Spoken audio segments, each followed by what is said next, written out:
এটা অনেক পেশেন্টের কি বলবো, দুটো ব্যাপার আছে। একটা হচ্ছে পাঞ্জিট অর্ডার, ইন্ডিয়ানটা একটা পাঞ্জিট অর্ডার আছে।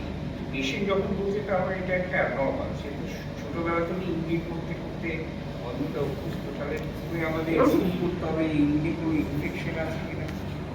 আর বমি মানে ফেনা ফেনা হয় মানে আমাদের একটা জিনিস এক্সপ্লেন করতে হবে যে প্রোটিন না বেরোচ্ছে কিনা।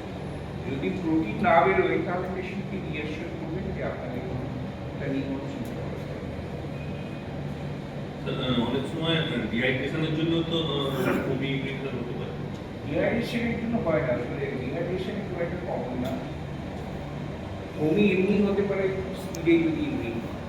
তাহলে আপনার ফিজিশিয়ান হিসেবে কর্তব্য কি যে ওখানে ইনফেকশন আছে কিনা এক নম্বর, আর দু নম্বর প্রোটিন বেরোচ্ছে কিনা। এই দুটো যদি না থাকে আপনার বলবেন কোনো চিন্তা নেই। অনেকের এটা নিয়ে অবসেশন থাকে। স্যার ফ্রিকুয়েন্ট ইউরিনেশন আছে, বিশেষ করে রাত্রের দিকে বারবার যেতে হয়।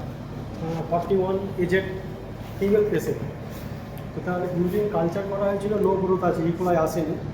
কিন্তু যেটা সাধারণ যেটা আরিটা রুটিন টেস্ট, তাতে অ্যালবুমিন প্লাস প্লাস প্লাস একটা অ্যালবুমিন প্রোটিনটা যদি বেরিয়ে যাবে তাহলে 3টে প্লাস আছে। তাকে কোনো ইউরোলজিস্টকে পাঠানোর প্রয়োজন আছে? সরি, নেফ্রোলজিস্টকে পাঠানো।